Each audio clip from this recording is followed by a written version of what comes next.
KC have drafted for themselves. Well, let's hope GX can piece it together then, because game 2, it really all comes down to the line before KC move to a 2-0. That's what would happen if GIANTX dropped the ball again. It has been a very interesting weekend.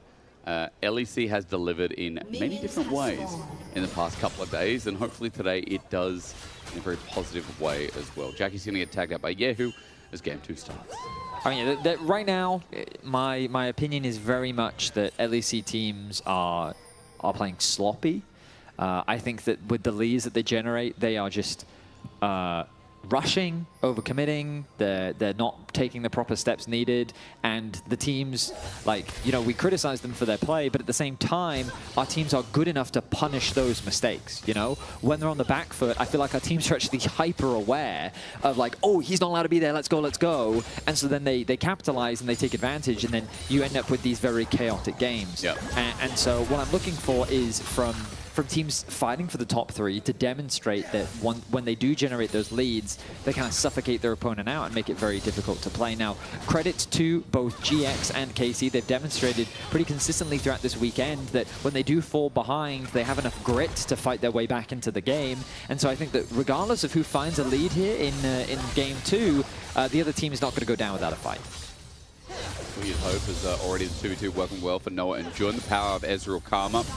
His lane's always going to really look like this. Mantra in a flame on Busio is a good tag as well. There's a bit of health gained by Caliste and Busio reaching level 2. But their job is to get towards the late game, get at least 3 items on their Sivir, and play an Enchanter support with one of the best scaling AD carries as well. Rest of the map so far going pretty standard, outside of the fact that Lot has a bit of a lead up in this top lane as a Cassante reaching level 3 first. Yeah, I mean, just going to be able to get the push in. It's nice for a lot in the early stage. You got that tofu strike that can make it a little bit difficult. Did you call it a tofu strike? In tofu? What's it? And tofu. Tofu, that's the one. And tofu strike. Dag the prize. You astound me every day. But yeah, and Tofu Strike was able to like push the wave, and then it's like once you get access to like the full rotation of spells, in a decent spot to push that one out. But you do have to be careful for the level 6 again for loss. Like that's where you can kind of find a fight back. True. The Cassante true damage on W never ceases to amaze me as well as KC's bottom lane. A bit more tag again, and Noah's just going to equalize the wave. So junglers for now, we didn't talk about it, but Yike is pathing towards his bottom lane. He's just doing a standardized path, while same could be said here of ISMA, who's just cleared up his last camp and is moving towards the Scuttle spawn. Yike probably going to have to just bypass this and go straight to top lane, as he knows that ISMA might be a little bit quicker. He's backing instead. It'll be the opening of his back that'll lead him to top. Caliste actually choosing to cancel his base so that he can catch another wave. He will be already about a wave down. Just some really nice trading coming through from Noah and Jun.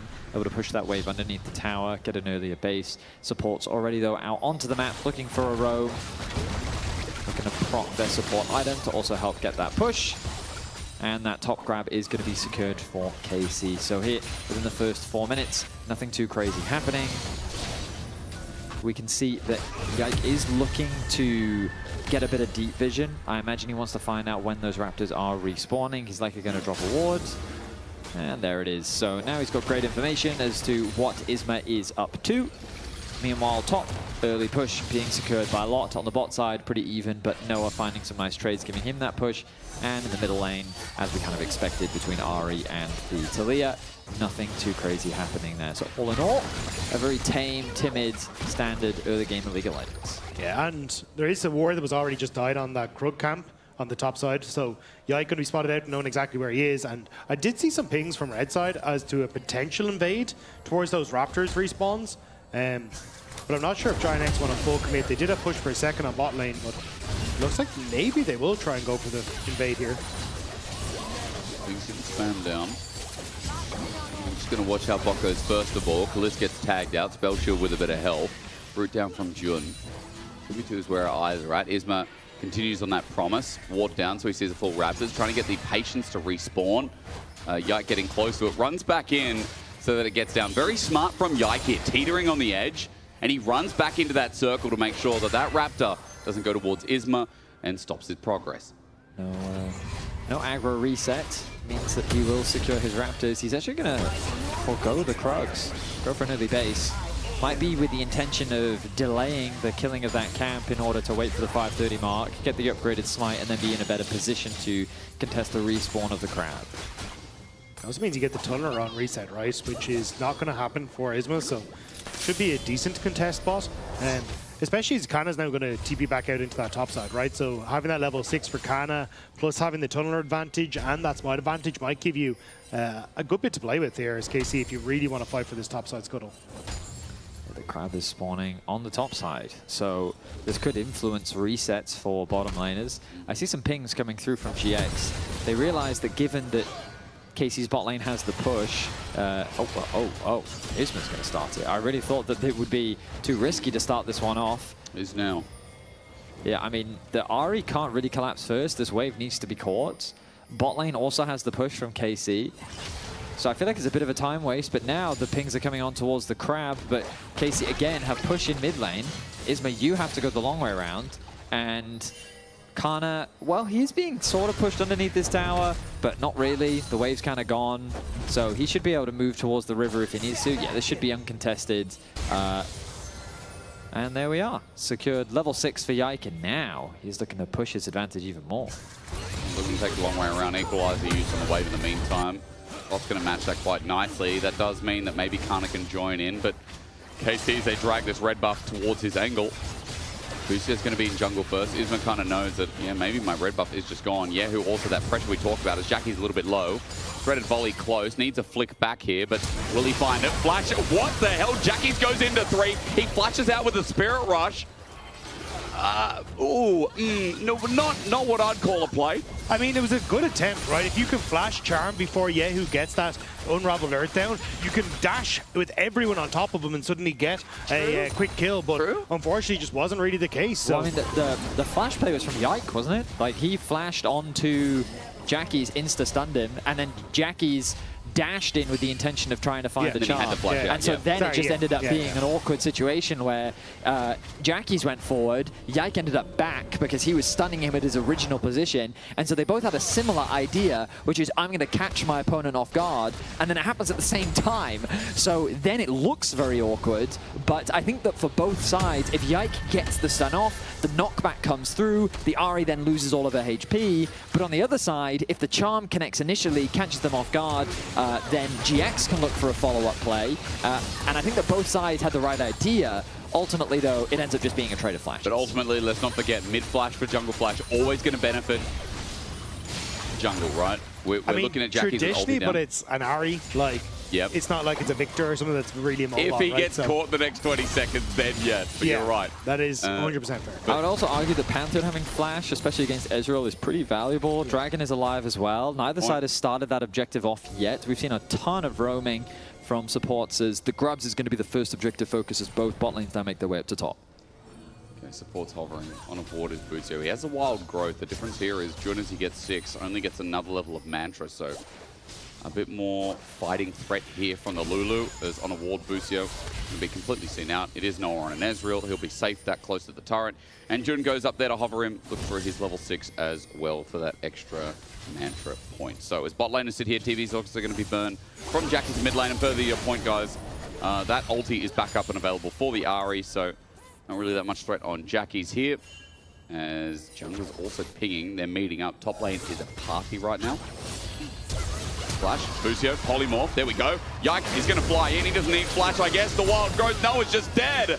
What execution from KC. Exquisitely executed on that play by KC. Really nice job with both the polymorph and then the follow-up. KC layered perfectly. I really like that play. That was very, very well done from KC. Yeah, I mean, you would have seen how valuable the flash would have been in that situation for Yike, but you're right that the slow connects after the polymorph has been applied, which means that Noah has nowhere left to go. And to me, this is the big advantage that a champion like Panth has over the Wukong. Wukong doesn't have that type of threat on an Ezreal in the early game, whereas because of his single target CC, he sets up for a lot of plays to be punished. But the downside is you need to be proactive, but credit to Yike, he is doing his best to find these angles, and he finds first blood for KC. Over to Caliste as well. That's 1. For KC getting grubs too, or at least, all 3 in fact. Really nice start to this early game. About 1,500 gold up. All lanes looking green or blue or aqua, whatever that color is. We're finding success here, and I have to say it was last game where GIANTX really led the early game, only to throw it away. This time around, KC have bounced back nicely as this invade from ISMA. Is it ambitious? Yike's on the way in, a level difference between Smite goes down, ISMA gets level 8 now. Yike cannot stop the play, and a bit more gold for ISMA. No dragon has actually been started yet. Is this the go signal for GX to kick this one off? Looks like it. All right. Yike has no ulti. He just picked up Sundered Sky, and he has no ulti to match, even though he's got that power spike. Timing will be crucial. GIANTX will pick up the first dragon of the game. Well, Casey will have a tempo advantage because the start of this dragon is relatively late. He chose to contest Raptors, then go towards the dragon. Meanwhile, Yike has reset and already come back out onto the base, so he's sitting on a Sundered Sky right now. This means that the threat of a dive onto bot lane specifically is now very high, as the reset has already come through from Jun. He's trying to get back out onto the map as quickly as he can. He will arrive in time, but keep your eyes on the Pantheon. He is just moving into the enemy bot side jungle, knowing that he has a tempo advantage, and he wants to put this pressure down onto ISMA. Yeah, but Caliste had started his reset and actually cancelled it to enable this invade, but now you're very separated. Charm misses, whip back, Yike flashes away, Orb Deception still catches, but Yike down with his summoner again, so Jackie just pops the ulti, and that invade goes right. Honestly, Yike's very lucky that Charm didn't connect. I think that would have been a very dead Pantheon, and that's what I was going to say. I think ISMA responded well by not going for the reset and actually trying to clear out his own bottom side first, because he was making sure that Yike couldn't get the Gromp off of that play, and then was able to defend his own wolves. Well, my counter argument to that would just be that I think that there was a cost for GX in order to do that, because you have to remember that Casey had push in bot and push in mid. The Ahri wanted to reset, and by sacrificing his reset, a plate was secured for Yahoo in mid lane, 3 plates were secured in bot lane for Caliste, and Yike, I think he had a really nice sidestep on the Charm, which you are completely right. If they had gotten that kill, it probably would have been a net neutral, but the fact that he walked away with his life means that I think KC got a huge advantage in terms of gold off the back of that play. Like regardless though, I mean, Jackie's making quite a lot out of what seems like not much to me. I look at Yike, I look at the commitment there, I look at the aggression, the fact that bounces back puts GX. But look, I think Jackie still has a base. He is not. No, so he was coming from base too. Oh, was he? I mean, he's got sure. Malignance. Vedius has a check. keeper. Oh, he's Yeah. going to rewind. You don't know this, but Vedius has god powers in the league climb. He can rewind and see what happened. Now, you won't see it on your screen right now. No, He's on a different PC. He's right. Yeah, Jackie's he's reset and then came back off the play. Yeah. Okay. Yeah. So Dagda was right. Say that. Say that. Yes. He was. Yeah. Dagda was right. Thank you. I just wanted to hear his name. Credits given over. Gold lead still given over to KC. Invade happening again. Jun in Fog of War. ISMA coming in. Does Yike know? On a multiple waters, he drags up here as well. Patience gathered, and Yike gets a smite down at 1400. So nicely done. ISMA, he's going to take Krugs in the meantime as well. There's no ward here. Yike's still scared, and all the little Kruglets are taken in the meantime. It does mean Yahoo a little isolated, so got to fight fire with fire and kind of take the fight to ISMA. Jackie's now here to support. Flash matches. Here's Yike. The Charm this time connects behind the Pantheon shield. Yike gets crescent guarded and dies. Spirit Rush over the wall to match over to Yahoo as well, but Jackie's getting low. He jumps back over the threaded volley, flashed away from it now. The fight begins with Noah and Jordan jumping in. Caliste gets wild growth and gets the kill though. He stands his ground and he delivers. Noah gets out, matched by Caliste, flashing over the wall. Is it too ambitious? The Boomerang Blade says yes as Busio almost dies. Yes, the spear to the heart after the True Shot Barrage. Is McClose with the threaded volley. He dies to Yahoo. Noah lucky to get out on the back of the fight, but over-ambitious from KC in the end as GIANTX stand tall. It was complete fisticuffs in that one. It looked like it started off with GIANTX going that little bit too far, but the flashes clean to try and escape, and it means that at the end of it, GIANTX had to get some back. Like this point, I was like, okay, Yike dies, but KC have already collapsed, and with that wall, it's preventing the rest of GIANTX from coming in. But it's Jackie's flashing away that gets him to safety. A charm onto Yahoo. Clutch here as he kind of ends up backing away and buying space then for Noah and ISMA to really separate themselves. But Caliste with this flash ends up giving his life. Noah's ultimate clips on towards Busio, and ultimately Caliste ends up going that bit too far forward that gives GIANTX some fight I always back. need help, guys. When I have no flash, like I can't play otherwise. Just for us to right? So we try to come as fast as we can. Yeah, I mean, the communication is clear there for Yike. He's identifying something that we've already talked about, which is that he's invested his flash twice now. The first was around that Raptors. The second time was actually escaping the enemy jungle on the bot side. And this is kind of a cascading consequence of that tempo play that Casey made earlier on. GX reacting in kind and doing a good job of tracking that flash and punishing him, leveraging their mobility. And you rightly identified, Dag, that I think Casey just overcommitted to trying to get something back. It should have just been a 1-for-1 trade, but by going for more, it ends up being 3-for-2. So GX once again demonstrating they do have some fight in them. Yep. Ready to go toe-to-toe. Jackie's the guy that I'm keeping my eyes on in this game, because when he's on this Ahri, there is a bit of a history with him against KC based on the regular season, where he's found some clutch charms that have swung the game in GX's way. Feels like you need to keep the pace going, though, because KC, while you see a gold lead and don't want to be that superficial or that baseline, I will tell everyone at home, I mean, I don't need to tell you, just discover the Sivir. 2 items almost. Even though Caliste flashed forward and got punished, he's still got a kill in that fight. The Sivir is still very relevant very early in the game, and feels like Caliste is going to be packing a punch more than people would expect at this 16-minute mark as Dragon started by ISMA.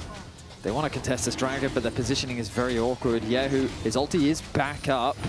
Top lane is an all-in right now. Yeah, but the Tofu strike misses. Meanwhile, we look towards the bottom side. Jackie's bursted in an instant. Yike is at the front. Now flashes away after the wild growth. And here comes Noah, landing every shot while Caliste gets the spell shield out. Flash forward. Noah, again, every shot almost. Caliste sidesteps backwards. There's the threaded volley, waiting for it. After the unraveled earth, the seismic shove. Noah getting swayed away. Arcane Chip gets it, though. Caliste drops to the GX80 carry. Noah wanted that one. Couldn't land some of those arcane, or the Qs, but managed the arcane shift to the end, and it's GIANTX who were able to pick up the Dragon off the back of it as well. This time, Caliste not having flash really hurt him in the team fight. He took a step too far, and GX pounced on that opportunity. It will be their second Dragon of the game, but the Polymorph demonstrating its power in that fight as Jackie's given no room for recourse. He went in, immediately gets stunned up, Polymorph knocked up, like look at this, stunned into knockup into Polymorph. He just doesn't get to play the game. ISMA, great target focus, chunks out kyeahoo at the start of the fight. Caliste then oversteps. Noah, meanwhile, is completely untouched, and the rest of KC have to split apart. They end up trading 1-for-1, but it's a Dragon going their way, so net gain goes the way of GX. Finally gets one on the board, his first of the game. Dragon over to GX, gives them something to fight for, some control in this game. Stepping up, as you see, Caliste quite confident here, and as you mentioned, Busio, playmaker with 0, 1, and 4, 100% KP. But the Lulu, there is a reason why this pick is still in early rotations of Fearless Drive. Lost hookering on mid-wave, though, means that Canna should be able to move down into this bot side and get this turret. I think they were kind of hoping that KC would overcommit to a play, but KC just happy to give the ward. So will be KC still with Canna pushing in. Might just equalize that bottom wave, get a push in again, and then see if he can move across this map. Remember Hex Gates on the Rift, as we have a Hex Tech Soul, so players come out of base that little bit quicker. Canna use the equalizer, he just burns it alive, and the mini wave is pushed in. Meanwhile, KC still chilling. I mean, 2 Dragons, yes, for GX, but Baron's up in a minute 30, and I will just say another one of these fights goes a bit pear-shaped. We have ourselves a purple worm as the smaller one comes out first. KC collapsing on mid. You got both Talia and Rumble here now, so really want to get this mid lane turret, and we'll get it just before that, before anything from GIANTX can amount to. Now that top tower is the only one left, and it's only sitting on about, what is that, 2 plates? Yeah, 2 plates remaining. So KC, they find themselves with a strong early game. They have good control across the entirety of the river, with GX littering wards here and there. KC, though, after securing that mid tower, need to reset, need to spend what gold they have. Caliste has to be close to an Infinity Edge, I have to imagine. The reset will come through. We'll see if he has enough. And there it is. Okay, so Infinity Edge now completed for Caliste is a nice power spike for him. 2 items also finished for Noah. So our AD carries are, I would say, online now. Ezreal, of course, does have that range advantage in the sense that he can just play back, throw out his Qs, and as long as they're hitting, good damage is going to stick onto the side of KC. Meanwhile, for Caliste, his damage is in the 5v5s. If GX are grouping up, he's going to melt through the opposition with his bouncing blades. Blue buff on the agenda for GX, leveraging their mid-pro and top push in order to steal away a cheeky little objective. It's really interesting to see the way GX are using Lot, though. They're constantly shifting him across to cover on mid pushes and trying to cover for these invades, so they have the numbers advantage, but it's constantly keeping Canna with the push on this bottom side of the map, and I'm wondering how KC want to try and utilize him. Like, we just saw that shift across with that Rift Herald that enabled the take on the mid turret, but still, they can always now kind of open up and rumble on mid and really start to put pressure in towards the top side of the jungle for GIANTX and get vision control in around the Baron area. Learners to top for now. Minute 42 break. Keep that in note. He's going to be used. Bit of movement speed on the hunt from Caliste. Sending it with Yike's ulti as well. Busio flash polymorph again! On this Lulu, he has been sublime. June is going to flash away, but even though it is the month of June, it is not the month of this support. Double kill over to Caliste. And KC pounce. And that's just what I was talking about. How are they going to use Canna? Well, they TP him to mid, knowing that he doesn't have to be behind on Jackie's. ISMA deep here. Yahoo has an angle. Threat of volley's going to start us off. Yeah, you said Jackie's goes in, trying to find Busio, but he lives. Yike takes him down. A spear to the mid laner of GIANTX, and as ISMA tries to run away, the only way out is in. But wait for the seismic shove. The threat of volley, the unraveled earth into the crescent guard. Yahoo gets ISMA as well, and it is all of a sudden gone down to hell for GIANTX. A massive turn for KC. They bring in Canna, they find the kills, and even at the end, Caliste steps that little bit closer to Jackie's, so the ult damage hits him and doesn't finish off Busio. So that whole play starts with Noah E-ing to clear a control ward. He used his E over the wall in the mid lane to clear that control ward in full vision of KC. I want to see if the observers actually showcase this. Okay, so we don't see the start of the play, but basically he uses E over the wall. Into side brush. And into that side brush to kill that control ward. And when he does it, that is just the go signal. KC says his E is gone. Even he doesn't have flash. Send, send, send, send. Immediately punish. I mean, Jackie's does find a good charm, but it's not enough. With the jungler gone as well, the mid laner falls. But that is the type of play that you cannot be making. No. These teams will punish you for making silly mistakes like that and using your E to clear a control I don't think they ward. ultimate Jackie, sorry. Found me the, yeah. It's a silly mistake. Actually? It is a silly, silly mistake, and now KC in full control here, game 2. I mean, look, 6,000 gold lead. Weaver's War going to start another fight, but this one ain't as equally weighted. Yeah, who's going to take a magical portal through? Summoner's Rift, seismic shove, not going to connect. True Shot Barrage, not going to steal. And KC are going to take their first dragon of this game. Control completely shifted, and that play felt like an extra 5,000 gold for KC just came out of left field. Yeah, I mean, it's crazy to like, that is a representation of how small the mistake can be and how detrimental it can be for the state of the game. Great awareness from KC. They immediately pounce on that opportunity, and now in full control with the Baron buff. This is going to be a dead tower as KC continue to push their advantage forward. And there's little that GIANTX can really do to respond to this. They're going to move across towards mid, where Canna has already started to push in that ward as well. I'm sorry, that wave as well, and managed to get some vision. Ooh!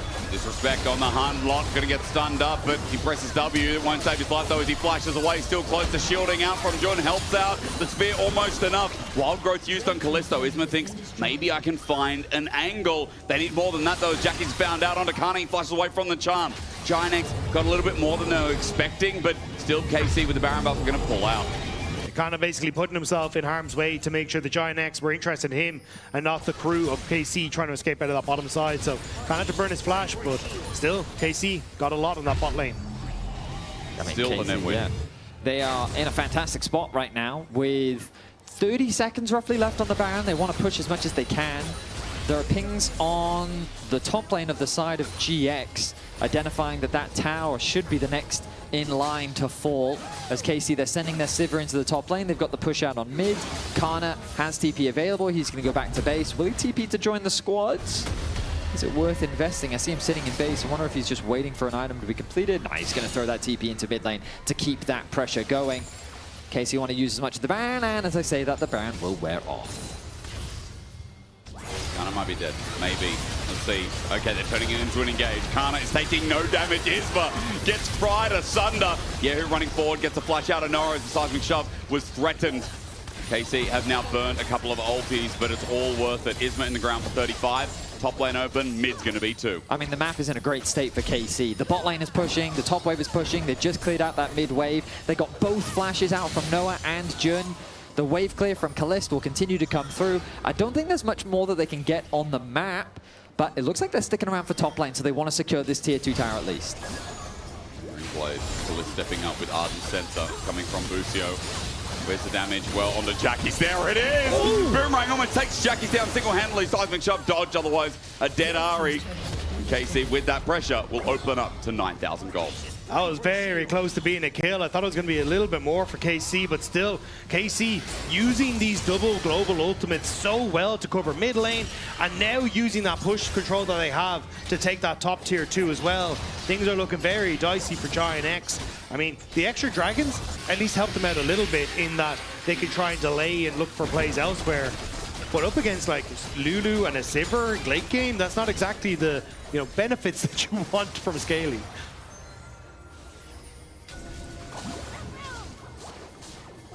You take a second to breathe as GX realize the situation that they're in with backs against the wall. KC on the precipice of going to match point. These silly mistakes you just can't afford to be making when contesting the top 4 in the LEC. And you're seeing the full face of as to why. We saw those silly mistakes in game 1 from GX, and the same silly mistakes costing them in game 2. Obviously different context, but results all the same. Caliste continue to scale up. The Sivir very close to completing that 4th major item, the Death Cap on its way for kyeahoo. The GA nearing completion for Yike. We have to imagine that the Dragon or even the Baron will be the next big point of contention. That'll be the final nail in the coffin and really the final opportunity for GX. If they want to turn this game around, they'll need to find a way to fight against this Baron, maybe even steal it away to give them the gold needed and to give them the time needed to swing the game back their way. Interesting to see the Lich Bait clean actually on the Jackies. Not usually what we see, but definitely something that can provide, obviously, like, over... Oh, hang on. On the hunt, Caliste going to spell shield the slow, still runs forward. That is an ulti burn, 30 seconds till Drake and 20 seconds till Baron. See what it is worth. Yeah, I was going to say a lot of value on the split push. Yeah, so seems to be that's the name of the game here for GIANTX. Let's get a couple of plates, but the problem is there's a Talia in the game, so Spirit Rush needs to be used about now. Good charm. Jackie's used to go in instead onto kyeahoo. Takes the 1v1 before the team can rock up. Flash away, Spirit Rush close, Orbit Deception out of range. And now here comes the KC squad. Avengers have rocked up. And Caliste must be Captain America, but that was on point. They'll take the kill. Jackie's doing his best to find the outplay onto kyeahoo, but it will not be enough. Dragon uncontested. Baron is alive. But I think it's a little too risky for GX to start this one off. They definitely don't have the damage needed with Ezreal catching the wave in the mid lane as well. The positioning does not look good. They'll take the top tower instead, as KC will be happy with the Dragon for now. Maybe close to Spider-Man. That's the only thing I can get close to, or Iron Man, like shooting projectiles. Yeah, I can see it. Captain America didn't really hit, like, it's like a Brom angle. I mean, she has the Wonder Woman skin, right? Okay. Yeah. There we go. But I think that's a different universe, isn't it? Wonder Woman. I'm not going to DC? pretend I know that. Okay. I did watch up. I just didn't watch past Eternals because Eternals really disappointed me. Vetty, look, you're here. Yes. 8,500 gold. And it has been, a sad day so far for GX. And I mean that because game 1 was impressive until it wasn't. In this second game, one mistake has cost them dearly. Noah too far in the mid wave, going to catch him again. The Arcane Shift, he gets cleansed. Jun gives him a speed up as that TP right in front of everyone from Lot is into 4 members of KC. Seismic Shove going to be dodged away with the path maker. Jackie's about to come in and try and change the play. He needs to find a charm. He misses a little bit too shallow. It's Polyball onto his move, jumps in. Crescent Guard, fantastic. Yike in the middle of no man's land, but his shield is up. Seismic Shove onto Noah. He gets caught. It looks so perfect. Finally finding a fight, but too far behind is GIANTX. Jackie's going to Spirit Rush out. Yike with the spear out. He goes into GA thanks to the damage from the mid laner of GIANTX. But meanwhile, Lot is left alone with kyeahoo, with Jackie's also in the same position. KC on the base march for another game. KC stands strong against the reaction from GX. An engage from ISMA looks like it can flip the game on its head, but they don't have the damage, they don't have the gold, and they don't have anything left to defend their Nexus as KC look to close out game 2. Yike about to die. The shield goes up once again. Canna's going to run forward. KC still have 5. Flash forward with the polymorph. Busio, my MVP of game number 2. 13 out of 14 KP as a flush away from Jun will end this game in crisis to GIANTX, but in repetition a KC once again in round 2 in another spring playoff bracket. A 13,000 gold lead to round things out. KC much more confident in this one. The punishes were good, and GIANTX left scratching their heads now as they have to try and find a way to bring back 3 games if they hope to advance. In match point, ready for a rematch with MCoy. It looks like this is KC's day before we end out our weekend at LEC. Let's find if GIANTX have some bark to the bite or bite to the bark after this.